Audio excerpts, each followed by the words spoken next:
Ja siis nagu samas mu jälgijaskond tahab seda, aga mu südametunnistus on nagu, et ma ei tohiks seda propageerida.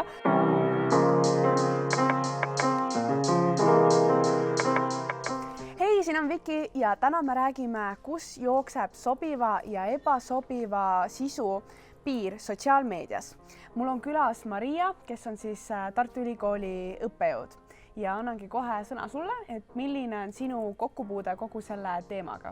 Ma arvan, et miks me siin räägime sellest sinuga just on see, et minu juhendamisel on valminud viimastel aastatel hästi palju tudengitöid, bakalaureusetöid, magistritöid, sellest just nimelt, et mis see influencerite skeene on, nagu kes tarbivad seda sisu, kes loovad seda sisu, kuidas seda tehakse, miks seda tehakse. Ja ühesõnaga minu kokkupuude kogu selle teemaga on pigem selline akadeemiline ehk siis uurimuste kaudu me oleme üritanud paremini aru saada, mis asi see on, millega me siin kokku puutume? Jah, no mina tegutsen igapäevaselt sotsiaalmeedias, see on nüüd minu täiskohaga töö, seega ma võin vastata kõigile küsimustele, mis sul selle valdkonna kohta on. Oota, las ma võtan paberi välja.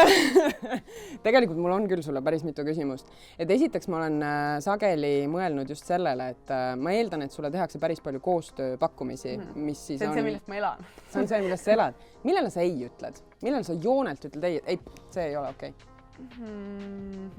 See on huvitav. Ma olen selles mõttes väga avatud peaaegu et igale koostööle, aga see tavaliselt kindel ei on siis, kui ma olen seda brändi varem tarbinud ja mulle üldse ei meeldinud. Et kui on bränd, mida ma ei ole varem tarbinud, siis ma ütlengi, et kas saaksite mulle palun need tooted testimiseks saata, siis ma katsetan, kas mulle meeldib või nii, aga kui ma olen varasemalt kindlalt, mul on olnud negatiivne kogemus, siis ma olen nagu kohe ütlen, et ei, ma ei soovi.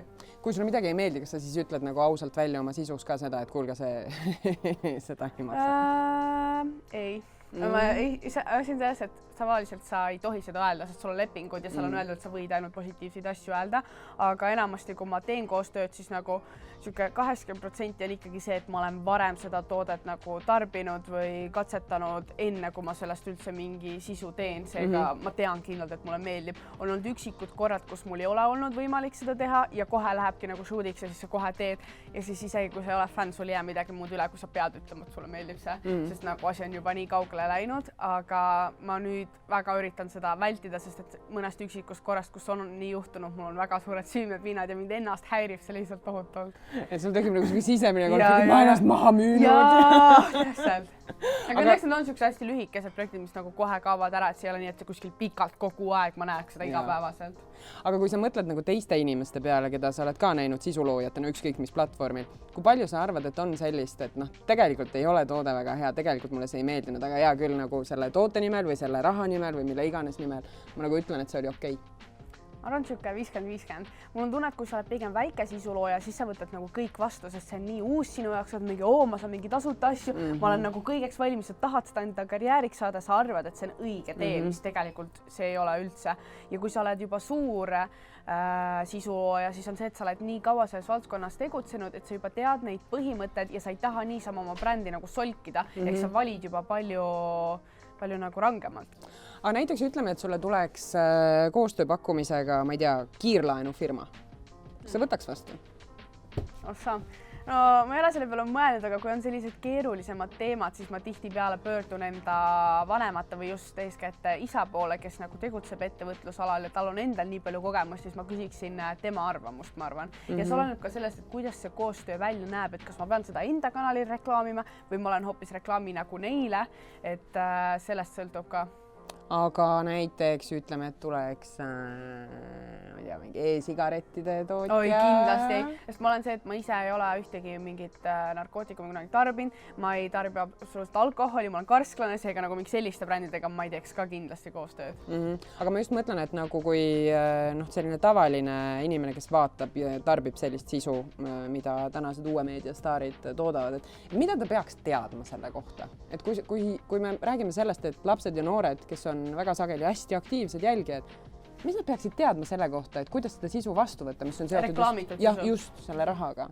No, nad võiksid seda ikkagi siis nagu kriitiliselt analüüsida, et ei ole kohe mingi, ta soovitas nii äge, vaid ikkagi mõelda, et kuna see on selle inimese karjäär, siis tal on ka nagu raha vaja ja selles mõttes, et võib-olla jah, natuke kriitilisemalt kaaluda kõike, et mis seal reklaamitakse, aga samas, kui sa ikkagi oled juba pikalt seda sisu oled jälginud, sa tead, milline stiil on, sa võib-olla tead, et ta teeb väga harva koostöid, väga valitud, siis samas sellist postitust ma võib-olla just usaldaksingi tema arvamust, et see nagu väga oleneb olukorrast, aga ikkagi, et see ei ole päris nii, et tema sõna on nagu see kõige, et nagu mõtle ikkagi oma peaga, vaat selle järgi, et mis sulle endale ka sobib ja nii.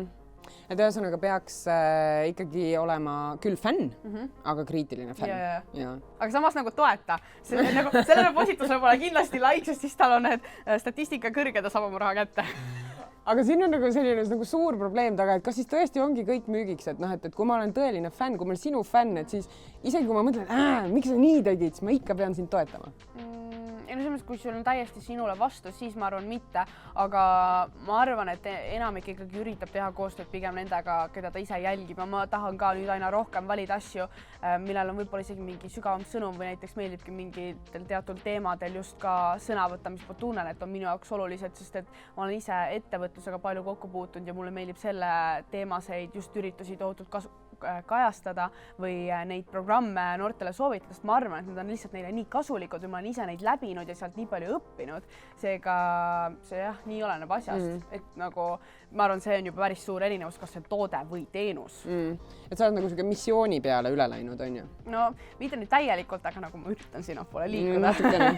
Aga kui sa räägid asjade avaldamisest, on ju, et mida tasub üldse avaldada või mitte, sest et see avalikkuse ja privaatsuse küsimus on hästi siuke probleemne, mitte ainult influencerite jaoks, vaid nagu tavainimene ka, kui ta toimetab sotsiaalmeedias, siis tal on sageli väga raske otsustada, mis ma nüüd peaksin nagu varjatuks jätma, mida ma ei tohi rääkida ja mida ma võin vabalt rääkida.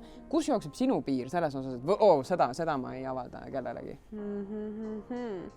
See on niisugune keeruline, näiteks suhtestaatusega on see, et see oleneb, mis faasis ma selle suhtega olen, et kui enesekindlalt ma tunnen ennast selles osas, et kui ma olen just inimesega kokku läinud, ma olen ebakindel, ma ei tea, kas ma tahan midagi pikaajalist, siis ma kindlasti ei hakka sellest kohe avalikult rääkima. Aga kui ma olen inimesega pikemalt koos, et meil on juba nagu tulevikuplaanid, siis ma olen valmis sellest ka avalikkusele jagama, mitte sellepärast, et ma nagu pean ju inimesed kohe küsivad, vaid nagu kui ma olen õnnelikult suhtes, siis sa nagu tahad seda sõprade kõigiga jagada ja ma tunnen, et jälgijaskond on ka ikkagi nagu minu sõbrad, seega ma tahan sellist positiivset asja nendega jagada, aga samas tihtipeale osad asjad, mida ma tahaksin jagada, ma kardan, et ei ole nagu hea, nagu a la see, sest mul jooksevad nagu endal mõned asjad siuke vastuollu, et ma tahaksin olla võimalikult keskkonnasäästlik ja ma üritan rääkida näiteks, et lähen oma topsi kohviks või metallkõrs ja sellised asjad, sest ma tean, et mul on suur mõju, aga samas ma olen nagu täiega shopaholic ja nagu see on nagu see tasakaalu leidmine, sest inimestele hullult meeldivad ka need haul-videod, kus sa näitad, mida sa ostsid ja siis nagu samas mu jälgijaskond tahab seda,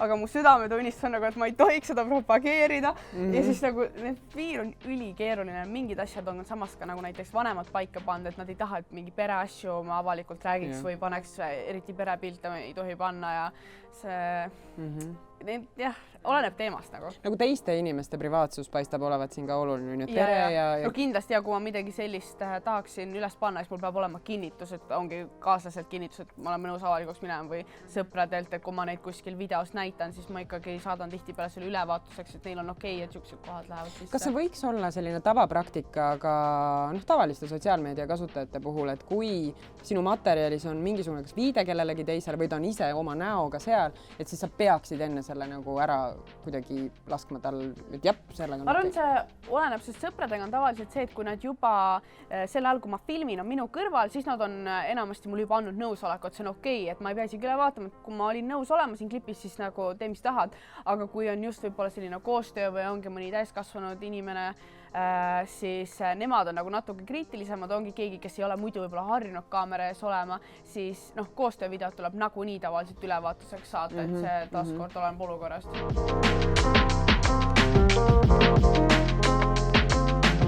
Kõik, kes seda videot vaatate, kindlasti minge osalege netiketi konkursil.